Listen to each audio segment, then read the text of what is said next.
Off. On. Off.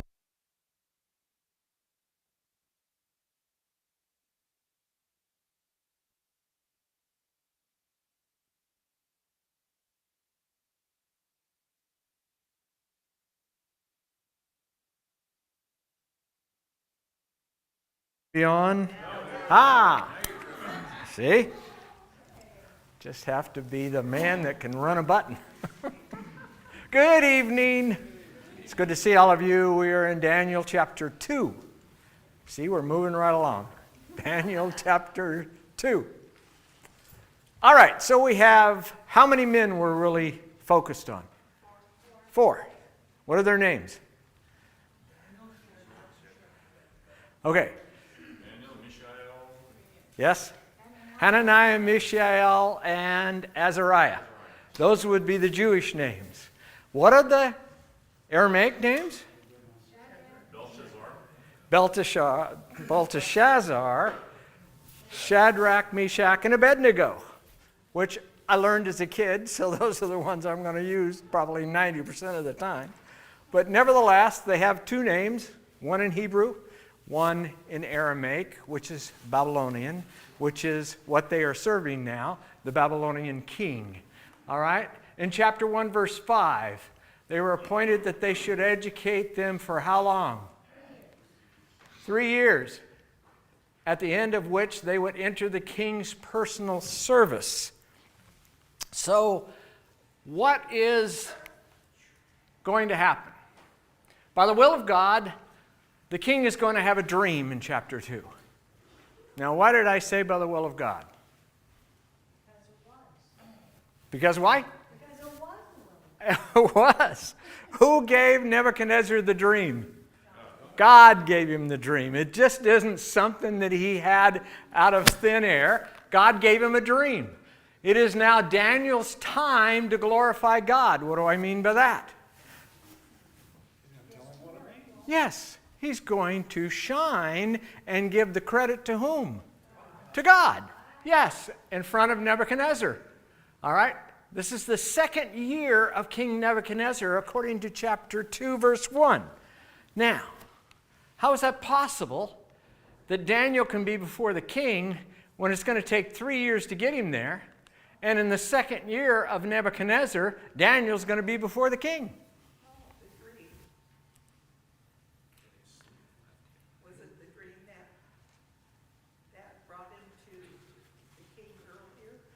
Yes, he goes to the king early in order to save people's lives. He goes to the king early before he's allowed to really go to the king. Wow. Now, who does that make you think of? Esther. Esther knew what the penalty was if she went to the king without the authority to go to the king. Does Daniel know what the penalty is? Yes. Will he be taken there by another man, an official? Yes, but did that official have the right to go before the king at that time? Maybe. We don't know exactly that answer. All right, we're going to start in chapter 2, verse 1. So if you open your Bibles, please. I need a reader. Well, we'll just read chapter 2, verse 1 ourselves off the screen. All right? Now, in the second year of the reign of Nebuchadnezzar. How long has Nebuchadnezzar been reigning?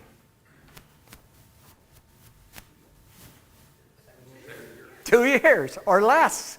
This is in his second year. Where did he spend his first year?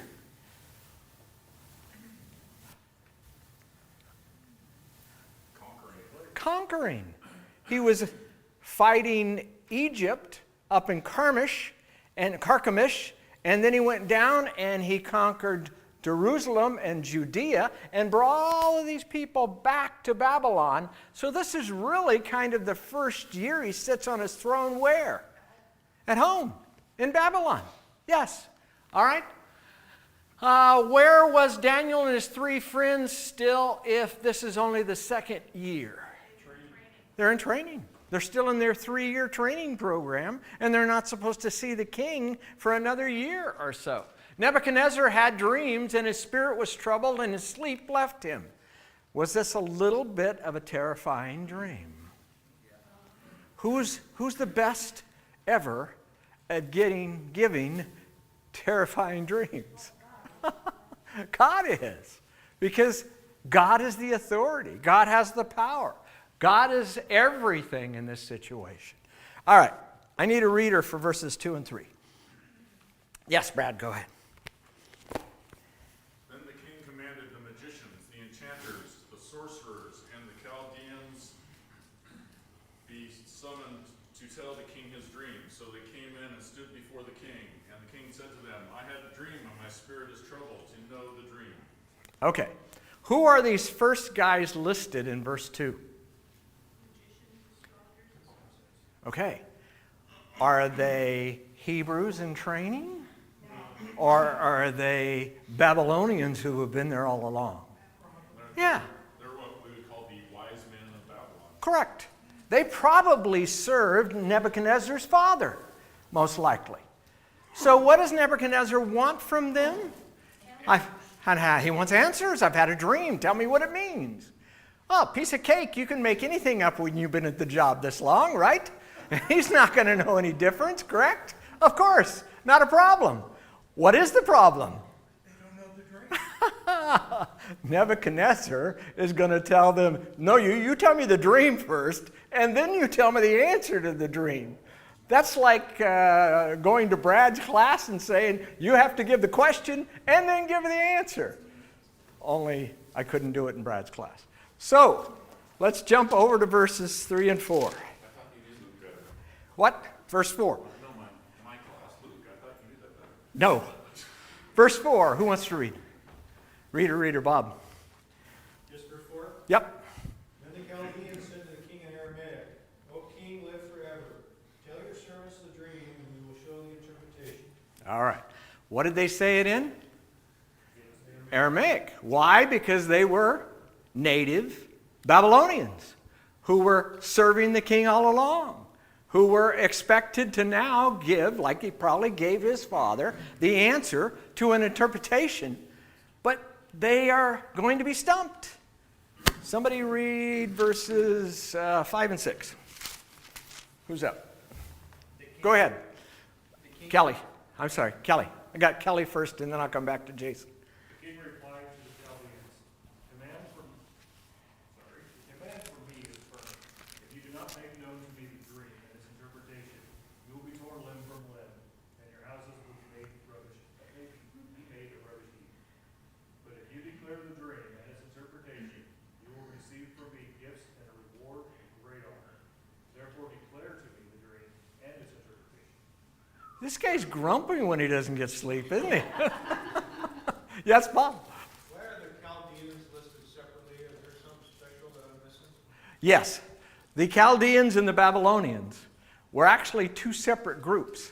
And one happens, let's put it in this perspective. The Sadducees and the Pharisees. So you had two different groups that would fight and vie for power. And so these two different groups, and we don't know a lot about them, at least I can't find up enough about them, but you're going to have different names used for them. And so, yeah, the Chaldeans are probably the ones that are answering him, but not necessarily him trusting them totally. Would the Pharisees trust the Sadducees all the time? Would the Sadducees trust the Pharisees all the time? They did. Chaldeans it's also a generic term for that group of people, but there seem to be two factions that are going at it here. All right, thanks, Bob. Good. All right, so why is he being so stubborn about this? Why is he being so mean? He's going to tear them limb for limb if they can't give him an answer. He wants the truth. Is he looking for truth, or did he forget the dream? We don't know the answer to that. Commentaries are all over the place on these two questions. Did Nebuchadnezzar just not remember the dream, but it's still tearing him apart? Or did he want them to be able to give him the answer truthfully, so he wanted them to make sure they knew what they were doing? Yes, Brian. Either way, the dream apparently made an impression on him. Oh, Whether absolutely. he remembered it or not. He's scared to death. Yeah, he can't even sleep. He's terrified. Yes, Ed. You said at the very beginning, Nebuchadnezzar, it's slipping my mind now, but it was talking about he didn't tell them the dream, Correct. and he wanted to hear from them. To me, it's a way of testing whether these men really do have the capabilities they claim to do. Correct. Now, Nebuchadnezzar's been around for a while, even though he hasn't been in power. His father was in power. So as a young man, he probably heard all kinds of things that were told to his father. He may not be trusting these people, so he may be using this as the test. He also may not remember the dream totally. You ever woke up from a dream and can remember maybe just the last little bit and are curious as to what it was really about? Yeah, it's not unusual. Yes, Jean. It seems like everybody else, though, that talks about having dreams, Mm-hmm. they all remembered what it was that they saw. Yes. That were mentioned. These are visions from God to prophets in dreams, but this is Nebuchadnezzar. You know, God wanted to terrify him, but I'm not sure he wanted to instruct him yet until Daniel gets to him. Yes? And Pharaoh. Yes, and Pharaoh. He remembered. Yes, he did remember his dreams. Yes. I assume God did it. God made him do that so that he could. Possible. That I just assume. God could have put it in his head. In either case, he's not relenting, is he? Yes, Rochelle. The phrase that got my attention was, Mhm. my decision is firm, Yes. which kind of indicates he wrestled with it. He seems to have really wanted to know the truth, whether Yes. he remembered the dream or not. Sure. And he decided there's got to be a way to be sure this is the truth. And Yes. these guys have been kind of flaky all my life, so Yep. I'm not Very, going to tell them, they're going to have to tell me. very, very possible. All right, let's jump over to 7 through 9. Jason, you want to read that for me? They answered a second time and said, let the king tell the dream to the servants, and he will declare the interpretation. The king replied, I know for certain that you are bargaining for time, inasmuch as you have seen the command from me is firm. That if you do not make the dream known for me, there is only one decree for you. For you have agreed together to speak lying, corrupt words before me until the situation is changed. Therefore, tell me the dream, that I may know that you can declare to me its interpretation. Okay, so the last sentence there seems to give us a clue of his motive, which seems to be what? I know if you're good enough to tell me the dream, you would be truthful enough and have enough power to tell me the interpretation of the dream. All right, quickly, let's go through these. The king summoned his wise man to interpret the dream, but he couldn't remember it, or at least he was testing them. The Aramaic-speaking Chaldeans simply asked the king to tell them the dream, and then they would explain it to them. Does that make sense? Brad, go ahead. It was common in those times where you had kings, and it even happened with the false prophets in Israel. They'd end up surrounded by sycophants, yes Yeah. men, Sure. and they would. I think he probably saw that with his father. Yes. These people just telling his dad what he wanted to hear, and he's shrewd enough to realize that's not really the truth. Yes. It's not going to be really what I want to know. And so then the king demanded the impossible of men. Why was it impossible? Nobody knows the thoughts of a person except God. Yeah. The Spirit of God you don't know, and the spirit of Nebuchadnezzar they couldn't know. So if he's not going to open his mouth, they're not going to know what happened in his head. To tell the dream and then interpret the meaning of it, or face the gruesome death that he's described to them. All right, 7 through 9, the king's men admit their limitations, and they ask him to reveal to them the dream again. But the king holds firm to his demand. What is the penalty? if they're not willing to do this or able to do this? Death, yeah. And it's not going to be a quick, off with the head sword death, is it? What's he going to do first? He's going to pull every limb off of their body. And then he's going to watch them die. All right, let's jump over to 10 and 11. Who's up? Anybody? Brian, go ahead. Okay, beginning verse number 10. The Chaldeans answered the king and said, "There is not a man on earth who can meet the king's demand. For no great and powerful king has asked such a thing of any magician or enchanter or Chaldean. The thing that the king asks is difficult, and no one can show it to the king except the gods, whose dwelling is not with flesh." All right. So they're trying to talk their way out of this, aren't they? They're trying to tell him, you're asking the impossible and we can't do it, and you know we can't do it. But who do they say could do it? The gods. And to them, the gods were what? Idol gods, weren't they? Sure. Yes. Is there just one God that can do it? Yes. There is just one God that can actually do it. So, when he says the wise men are beside themselves as helpless men, they're admitting that they aren't tapped into the minds of God. Okay, let's jump 12 to 13. Who wants to read? Bob, go ahead. Because of this, the king was angry and very furious, and commanded that all the wise men of Babylon be destroyed. So the decree went out, and the wise men were about to be killed, and they sought Daniel and his companions to kill them. Uh-oh. Wait a minute. He's still in training. This can't be right. He can't kill Daniel and Hananiah and Mishael and Azariah. That can't be correct. Something's wrong here, right? From Nebuchadnezzar's point of view, he doesn't have anybody he can trust, so he's going to get rid of everybody and start fresh. That's right. And if those young men were being trained by the other wise men, then Yes. the rest is bad. Yes. So, technically, going back to chapter 1, he's going to kill all of the eunuchs and all the officials of the eunuchs, because that's who these people were. They were his eunuchs in his palace that was there to serve him. And as you said, he's going to start over. So, who's in trouble?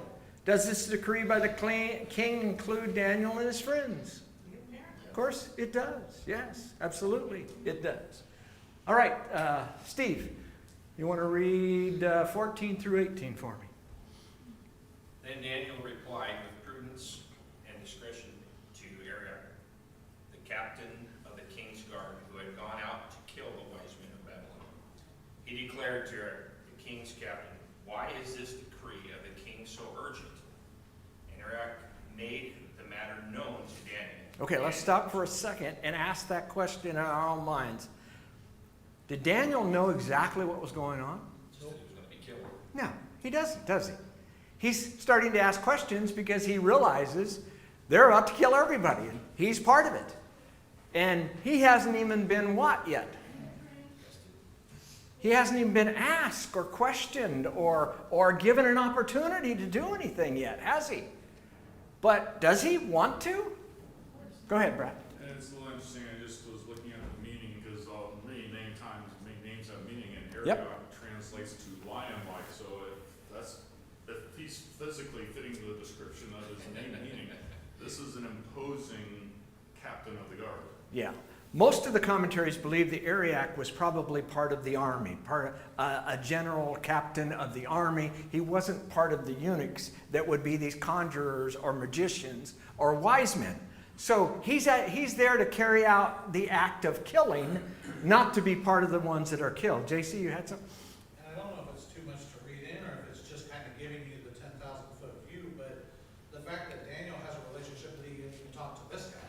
Yes. Like, I mean, there's a whole lot of times here that we hear Daniel talking to this person or talking to that person. And it's like, yes, you've got kind of a position here, but you're still slaves brought in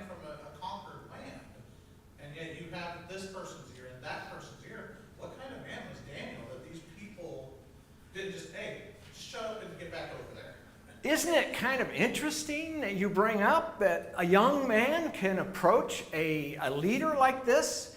Do you think Arioch really wanted to do this? Do you think he was looking forward to carrying this out for the king? Probably not. No.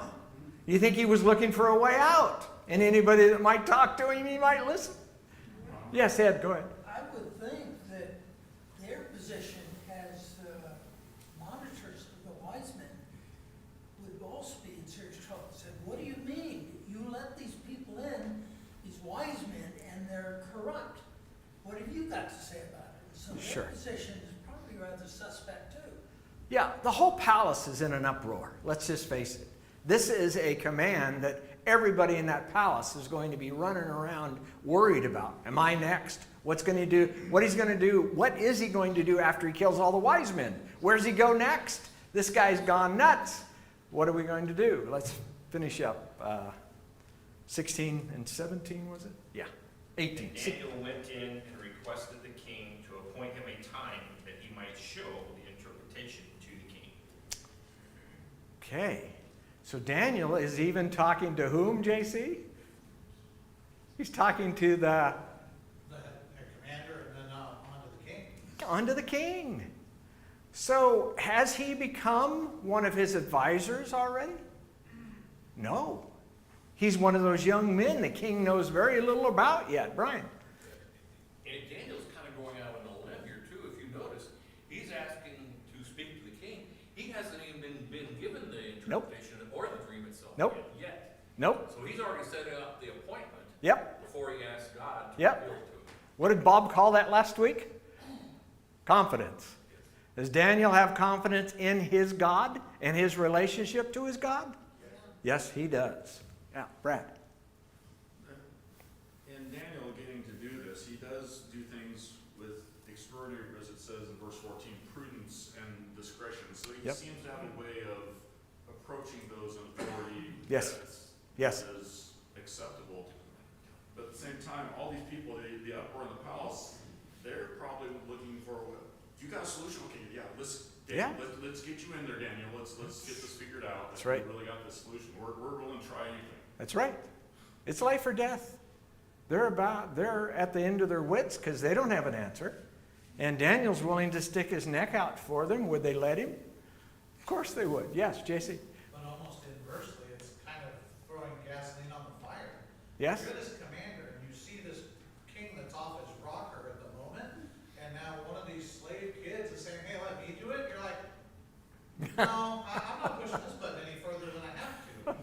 So it's interesting that he actually goes with it. I mean, as you said, maybe he's wanting to deter. Yes. But at what point do you say, okay, this could make this better, or it could make it a lot worse? Especially if you introduce him to the king. Yeah, now you're next on the line because you brought this young kid there. Brian, you had something. Oh, no, Ed. I'm sorry. I'm just thinking Daniel had to be thinking of Joseph at this time, because Joseph did almost a similar thing in going before Pharaoh. Sure. and interpreting the dream.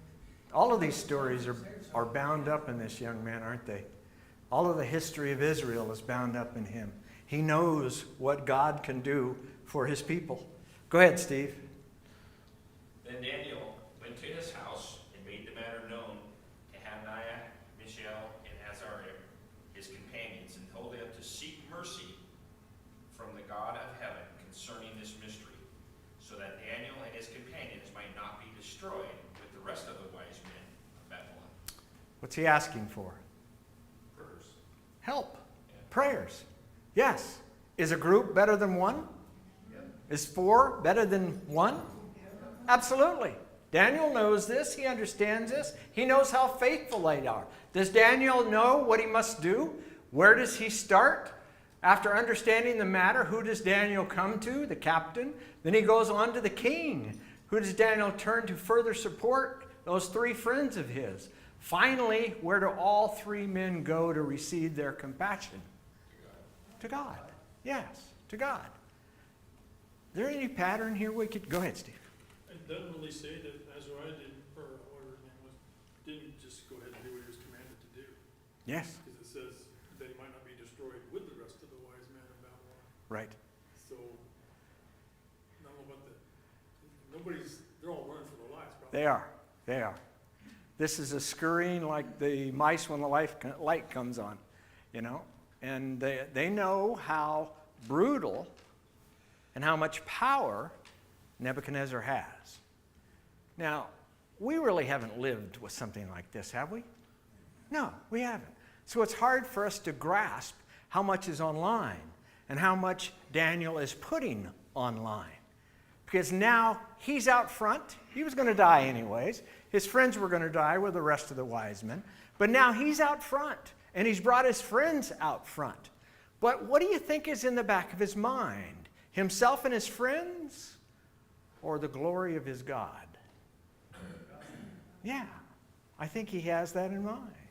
He has an opportunity to glorify the one true God in a nation that worships multiple idol gods. Would God want him to do that? Of course he would. Is God going to help him? Of course he is. All right, we're going to jump to the board and your sheets to go through some of the rest of this, starting with verse 19. The faith of one man will save lives, is what I put at the top of that slide. Faith of one man will save lives. Then I put the thing type up there. Why did I put type up there? Brad, go ahead. Well, there's type and anti-type is obviously could be a type of Jesus, a type of Christ in saving. But going back in history, and Daniel would have known much of this was Moses pleading for the children of Israel with God himself. Yeah. And stepping in the gap. Sure. Against Pharaoh. Absolutely. Well, even with God himself, when he wanted to destroy them. And Moses, yes. Moses in the wilderness, yes. Try and save the people. Right, yes.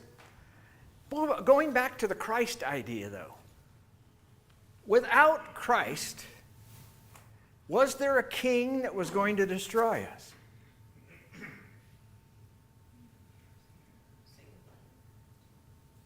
Without Christ, is there a king or was there a king that was going to destroy us? Yes. Who? That's his kingdom. How about God?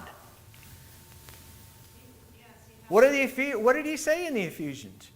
You were dead in your trespasses and sins.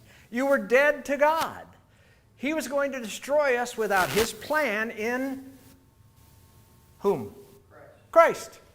Who was willing to step forward and take the lead on that? Jesus Christ was willing to step forward. Now, when would this thought process, have been carried out with God and Christ? Before time began. Yes. And God created a plan. And Jesus made a covenant with God to carry out the plan. And the plan would put Jesus's what? On the chopping block, literally. His life on the chopping block for us. Daniel is stepping up. He's stepping up as a type that we need to see in Christ himself. All right, somebody had something. Brad, go ahead. Remind me of Revelations where it talks about the scroll that no one was able to open Yes. until the lamb that was slain Correct. came and was the only one worthy Yes. to open the seals of that scroll. Correct. Yes. All right, excellent. Very good. The mystery was revealed to Daniel in a night vision. What is that? That's a dream. A night vision is a dream. So, to tell the dream of Nebuchadnezzar, whom God gave to Nebuchadnezzar, Daniel has a dream. Yeah, in the night vision. Then Daniel blessed the God of heaven. Why? Because God was willing to save them by giving him the answer that he needs to give to the king. Daniel said, "Let the name of God be blessed forever and ever." Can anybody else give the answer that Daniel needs? No. Only God in heaven could do such. So he worshiped him. He glorified his name. For wisdom and power belong to God, who originally gave the king his dream. Then he would know its interpretation. So then, why wait for Daniel? Who originally gave the king his dream? God. Who would give the interpretation? God. Why didn't God just give it to Nebuchadnezzar? He was using people. He always uses people. He uses faithful people to carry out his will, doesn't he? He gave this to Nebuchadnezzar to stir him up, and then he gave the answer to Daniel to show how only one God could do what needed to be done through one of his faithful servants. Brian, you had something. I was going to say, this is also in the works that God is going to get Daniel promoted. Yes. To where he needs to be. Yes. Through the mind of Nebuchadnezzar, of course. Absolutely. Somebody else? No? Okay. It is he who changes the times in the epochs, God. He removes kings and establishes kings, God. He gives wisdom to wise men and knowledge to men of understanding. God gives all of this to kings, but he also gives it to whom? Faithful men and women who are willing to listen to him, willing to follow after what he wants them to know, to carry out his will. It is he who reveals the profound and hidden things. Does he still do that? Yes. Where does he do that now? Through his word. We have it right here, don't we?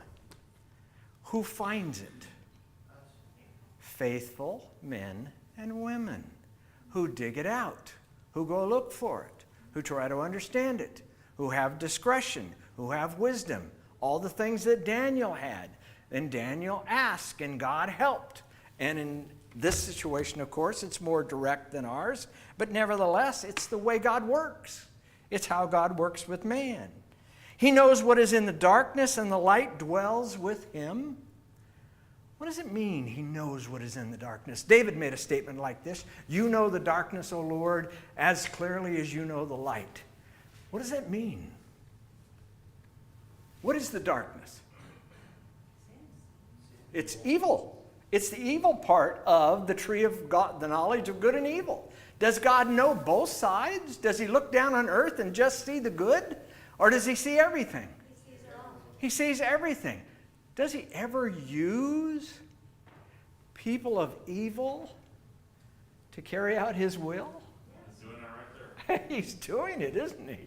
He's doing it with Nebuchadnezzar, who is disciplining his people.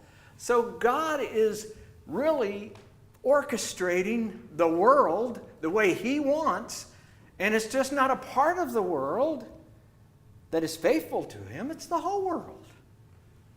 The whole world that even Nebuchadnezzar was a part of. He's still doing it. And he is still doing it. Absolutely. All right. To you, O God of my fathers, I give thanks and praise. Now, why is Daniel spending so much time thanking God? He's about to save them. Grateful. He's grateful. He just saved their lives. He's just got the answers that are going to save the lives of perhaps hundreds of men. We don't know exactly how many men this king was about to put to death. But certainly these 4 that need to carry on in this kingdom. For you have given the wisdom of power, even now you have made known to me what we request of you, for you have made known to us the king's matter. Did Daniel roll the dice, so to speak? Did he take a big leap of faith going to the king before he had the answers? He stepped forward with full confidence. Yes, but he had faith in God. He had faith. He knew God. And even if God decided not to, which his 3 partners will say later when they're thrown into the furnace, they were still going to worship him for who he was. And this is the mindset of these 4 men. Good, Jewish, lawful men that wanted to follow after the will of God, even in a world of evil that God was even orchestrating for them to carry out his will. Yes? Another thing he'd be exulting in is, what does Daniel now know? Yeah. He knows the coming of Christ. He knows, Yes. because he understands the interpretation already. Yes, he does.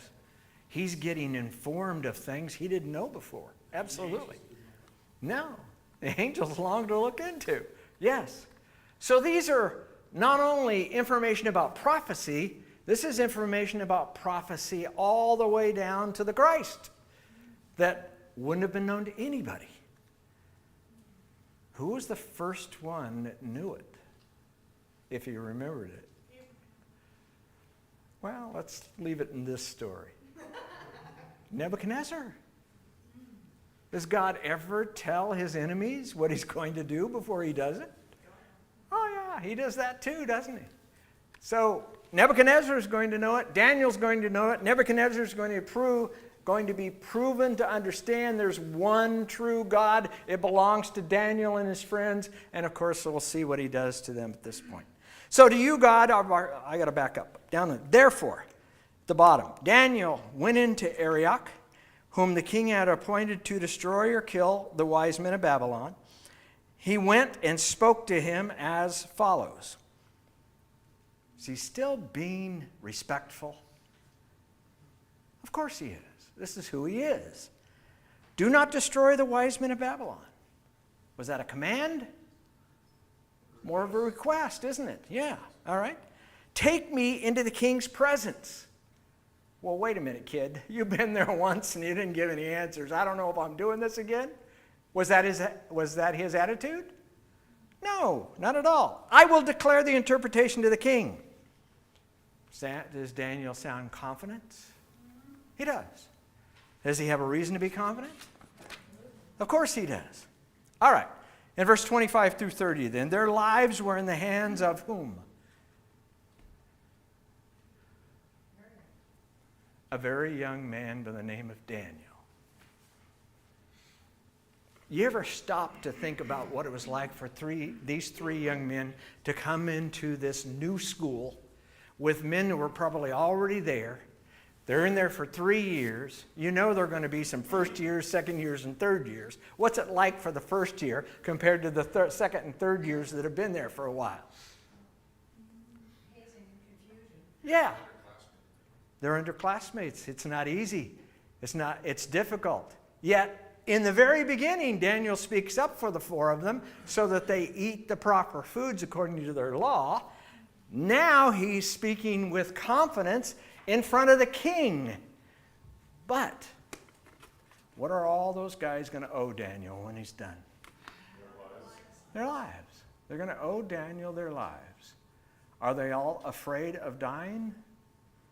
I guarantee you, they're all afraid of dying at this moment. Arioch hurried and brought Daniel into the king's presence. What's it mean to hurry?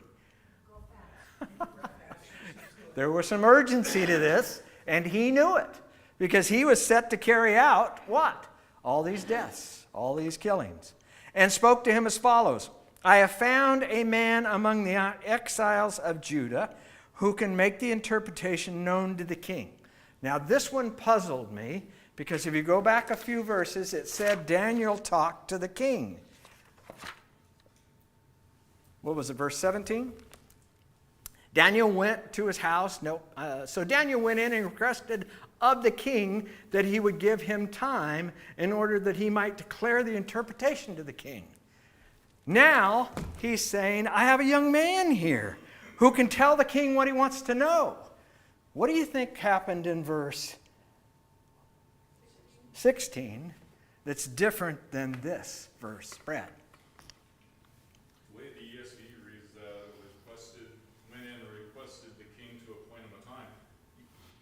Very possibly he didn't even see the king. No. He just met with one of the officials or Absolutely. functionaries who maintains the schedule of the king. Absolutely. And says, can you book me a time? He had not been in the presence of the king yet.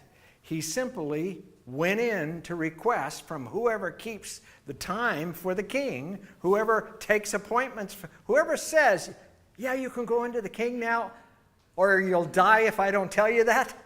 Whoever that was, he made an appointment. But he doesn't get to the king till now. And he has to be introduced to the king for the king to receive him. And who's doing the introducing? The captain that was going to kill everybody by the command of the king. Yes? We don't know when his appointment with that unknown person was actually going to happen. No. 2 or 3 weeks down the road or something? It's possible, although everybody seemed to think it was urgent, but nevertheless, you're right. Now he's trying to get into the king, so the captain's bringing him in personally, because I can't imagine the captain wanted to kill all of those people. He probably knew many of them. He probably had lived in the palace with many of them. All right, let's move on. The king said to Daniel, whose name was Belteshazzar, which name is that? The Aramaic name, okay, all right, that's Daniel. Are you able to make known to me the dream which I have seen and what? Its interpretation. So has the king backed off any? Look, he's a young kid. I don't want to have to kill him. Let's just get him to give me the interpretation. No. Nebuchadnezzar is absolute. You're going to tell me both. All right? Daniel answered before the king and said, and here's where I love a man like Daniel. As for the mystery about which the king has inquired, neither wise men, conjurers, magicians, nor diviners are able to declare it to the king. Who are all those people? Those regular old Chaldeans and Babylonians that you've been listening to all of these years, and I'm back here in your school, and I'm still being schooled, all right? However, what's a however mean? All those people can't do it. Yes, listen to the God of heaven is what he's trying to get him to say. There is a God in heaven who reveals mysteries, and he has made known to King Nebuchadnezzar. Wait a minute. Daniel didn't say he's made known to me. What did he say? You already know. Yeah, he's made known to you, Nebuchadnezzar, in that dream you had, what will take place in the latter days. The latter days are what days? The future. Peter called them the same title in Acts chapter 2. What did he call them? What did Joel call them? The last days. These are the last days he's talking about. In these last days, this was your dream and the visions in your mind while you were on your bed. So is he able to give him the dream and the interpretation? If he isn't, he's going to die right there, isn't he? Okay. As for you, O king, while on your bed, your thoughts turn to what would take place in the future. So is he telling him something he already knew, something just scary to keep him awake? Or is he revealing something that only God of heaven can reveal? That, okay. He who reveals mysteries has made known to you what will take place. But as for me, this mystery has not been revealed to me for any wisdom residing in me. Who is Daniel not glorifying? He's not taking credit. He's not glorifying himself. He started to make sure that Nebuchadnezzar knew the dream came from the God of heaven. The interpretation is going to come from the God of heaven. I'm one of his what? Servants. All right. More than any other living man, but for the purpose of making the interpretation known to the king, that you may understand the thoughts of your mind. What was the purpose of all of this? God was going to tell Nebuchadnezzar some things he needed to know. Now, is Nebuchadnezzar going to get too big of a head because of it? Yes, he is. Is God going to bring him back down because of his pride? Yes, he is. This is setting a foundation in Nebuchadnezzar's head that God will use to put him in his place where God needs him to be before he actually takes him out. Because he's using him as an instrument of discipline against his own people. Verses 31 through 35, and I have 1 minute. I think we're going to save that. Let's just ask questions. Cliffhanger. So if Daniel was able to do this, and God blessed him with the ability to do this, why doesn't he praise himself? Why doesn't he tell the king, look, half of your kingdom would be nice if I give this answer to you, you were going to kill me, But maybe just give me half your kingdom if I give you the right answer. What do you think? Why not? Does that sound like meek and humble to you? The old meek and humble thing would be out the window, wouldn't it? Yes, Rochelle. He somehow, at that very young age, had the wisdom to know it was never about him. Amen. It wasn't about him when he refused the food. Yes. It was about serving God. Yes. And it's the results of that probably cemented that confidence in Daniel, and he still knows it's not about him. Amen. All right. Yes, Ed. Going back, Daniel is playing off of Nebuchadnezzar's own observation. He wanted the wise men to tell him the dream so that they knew they weren't lying. Yes. If he goes there and says, give me half the kingdom and I'll do this, he's undermining the very thing that the king is warning that they're going to destroy him for. Absolutely. We're out of time. Thank you very much for your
Good evening.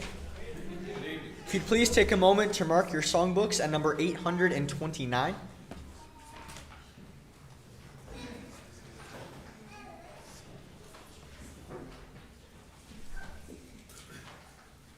And we'll start with number 767. Who at the door is standing? 767.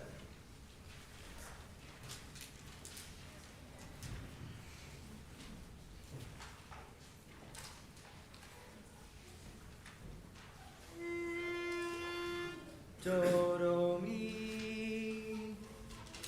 Who at the door is standing, patiently drawing near, the entrance within demanding, who sings the voice I hear, sweetly the tones are falling, open the door for me. If thou wilt heed my calling, I will abide with thee. All through the dark hours dreary, knocking again is he. Jesus, art thou not weary, waiting so long for me? Sweetly the tones are falling, open the door for me. If thou wilt heed my calling, I will abide with thee. Door of my heart, I hasten, thee will I open wide. Though he rebuke and chasten, he shall with me abide. Sweetly the tones are falling, open the door for me. If thou wilt heed my calling, I will abide with thee.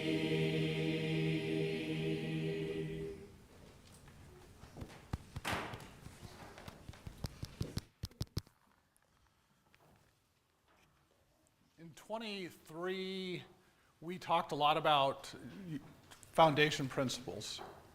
2023 here. This last year in 2024, we talked a lot about evangelism. We've talked a lot about faith now. Nothing's more important than a healthy diet for any part of our life. We can think about diet, we think about a lot of different things in our lives that we're trying to do, and of course we'll talk about a spiritual aspect of that in just a moment. But as you kind of step back for a moment, we think about where we've been and maybe where we're headed, and we're coming to the end of a year now, and we think about balance. And so we've talked about what? We've talked about foundational principles. That's our foundation. That's super important. Rightly dividing the word of truth, right? Looking at our examples, necessary emphasis. And building on that evangelism, teaching the lost. Well, leadership's been talking about, and Rick and the deacons, about encouraging each other. We've been talking about caring Christians, caring for Christians, and these different phrases and buzzwords and acronyms to try to what? To make an impression so that you remember. A lot of you probably won't remember a lot of things I say tonight, but if there's one thing I hope you do remember is balance. The balance is key. So I'm sure a lot of you have heard the phrase, our best strength is often our worst weakness, right? And a lot of that is really coined around some of King Solomon's teaching. 2 Corinthians chapter 12, verses 9 and 10 even talks about our power being our weakness and our weakness being our power. Well, which is it? It's both. So we can be so strong in one thing that we can actually miss something that's coming in front of us. Going back to what? Going back to balance. Having the balance of all those types of things that we have in our life. And spiritually speaking, a couple examples, we might think about some things. We might say, I'm a really easygoing person. Well, maybe you're so easygoing that you just kind of get ran over all the time. Or that maybe you stand for nothing and fall for everything. Well, which is it? It's both, right? Your best strength is your worst weakness. What about sometimes we might think, well, I'm just a really organized, preventative person. Can you be too helpful?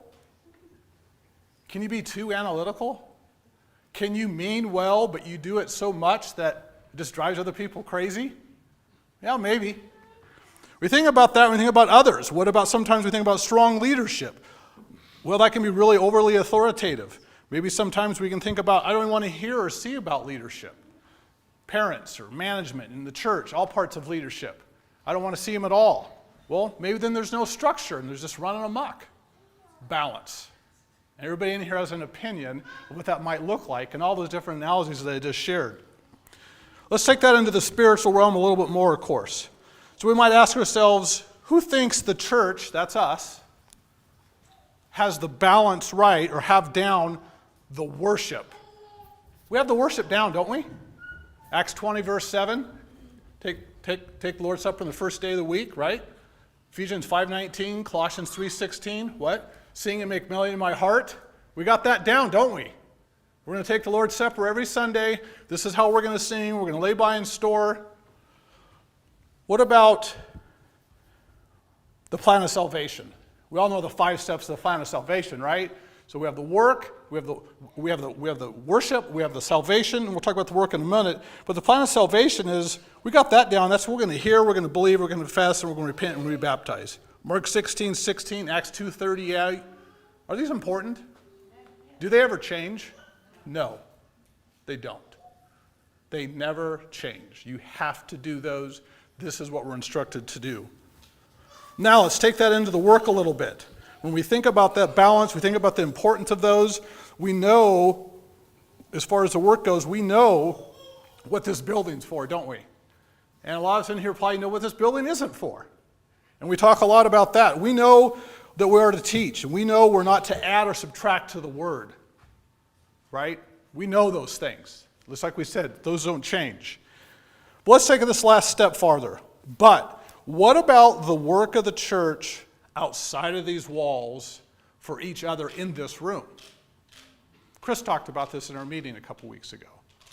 So I said that purposely that way, outside of these walls, but still with one another. So we're not talking about necessarily believing or teaching the lost or the evangelism side, right? That's definitely important. But we're talking about what about us inside of here, outside of here, okay? That's part of the work of the church. And I would submit that a lot of times we maybe get that out of whack or not in good balance, where our best strength can be concentrated on what we do here, why it's super important, along with the plan of salvation. But what about the work of the church? So I mentioned this as I alluded in the 23 and 24, what we talked about in the last couple months. I've led a couple invitations around this about talking about caring for one another about the work of the church. And the minute I'm going to start in a men's class, and I'm going to be talking more about this. And I wanted to share it with everybody tonight because it's been on my mind for a while. As we stop and just think about that a little bit more for a moment, we'll offer the invitation in just a second. But as we think about what is the work of the church outside of here, Acts chapter 1 and 2, chapter 1, verse 14, they did what? They gathered together and devoted together in prayer with one another. Fellowship, breaking bread, having meals together, in each other's homes. Like what? Like a family. Like a family. That's the work of the church outside of these walls with each other. I think sometimes that can be possibly our weakness, and that's why something I'm sharing tonight. God wants his people to do what? To have the reflection in our lives to be like him, to be part of the kingdom. And we talk a lot about love, we talk a lot about what we do here, and just share that with everybody. As we think about the families in our lives, we have a lot of different families, don't we? We have hobby families, you got work families, you got friend families. We got a lot of those families, don't we? And quite often, sometimes those in the church, we might have this really common thread with one another, a common interest. But do we have more than that with one another, with each other, with our love, in our families, with those in the church? And making sure that we're making time for each other in those types of aspects of our lives. Going back to Acts chapter 2, verses 42 through 47, I'm going to go ahead and read this, and it says, "They devoted themselves to the apostles' teaching and the fellowship, and the breaking of bread and the prayers, and an awe came upon every soul, and every wonders of signs were being through the apostles, and all believed were together and had all things in common, and they were selling the possessions belonging to and distributing the proceeds to all, and any had need, and day by day, attending to the temple together and breaking bread in their homes, they received their food with glad and generous hearts, praising God and having favor with all the people. And the Lord added to their number day by day those who were being saved." So again, we stop and we think about that sense of awe, that love, that life that we have in us in everything that we're doing outside of this area. And as we come here and worship each and every day of the week, what are we doing for each other? And I think this group here does a really good job of that, but it's definitely part of the work of the church that I think sometimes we can miss. 1 John chapter 3, verses 16 through 18, it says, "By this we know love, that he laid down his life for us, and we ought to lay down our lives for the brothers. But if anyone has the world's goods and sees his brother in need, yet closes his heart against him, how does God's love abide in him? Little children, let us not love in word or talk, but in deed and in truth." Sure, again, share a lot of this with everybody here tonight, because it's something that I think that sometimes when we focus to make sure we have that balance. And something that we can be working on. And think about our meeting that we had a couple weeks ago. I was going to preach on some of this and share some with you tonight. The men are going to be talking some more about this. But share it with the group here, because as we go through the rest of the year, we're going to be talking more about caring for Christians. And we're going to be talking about the things that we're doing and to help each other in our life. So hopefully these thoughts are just something for everybody to pray about, think about, as we all continue to grow. And we think about how important the worship is and how important salvation is. And the part of the work of the church that we do here, but every parts of our lives that we can be Christ-like and influence other people and to help each other as we see the need come about. If anyone's subject to the invitation tonight, why the invitation isn't necessarily geared directly towards some of that, let's just stop for a moment and think about if you need prayers in any way, and we think about that we've heard and we want to believe, we want to repent, we want to confess, we want to be baptized, because that's what Acts 2:38 says for us to do. We want to give someone that opportunity tonight. If you need prayers in any way, you need to be baptized, please come forward as we stand and sing.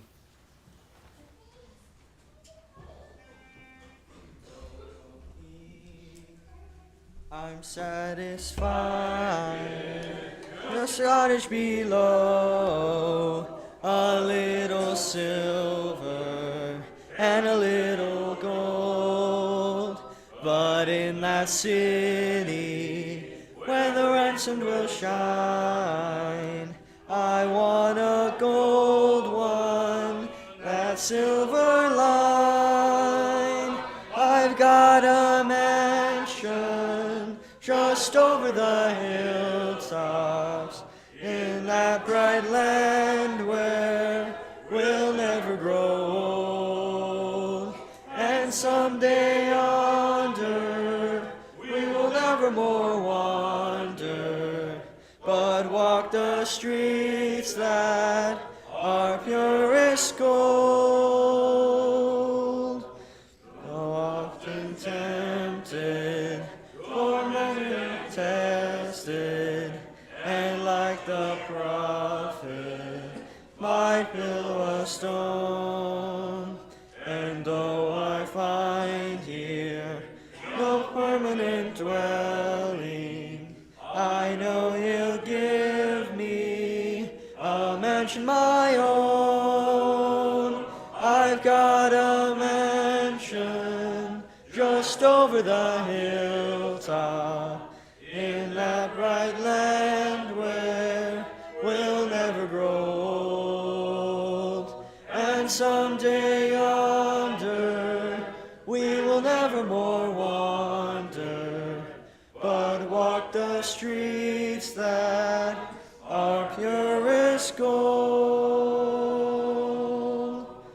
Don't think me poor or deserted or lonely. I'm not discouraged. I'm heavenly bound. I'm just a pilgrim in search of a city. I want a mansion, a robe and a crown.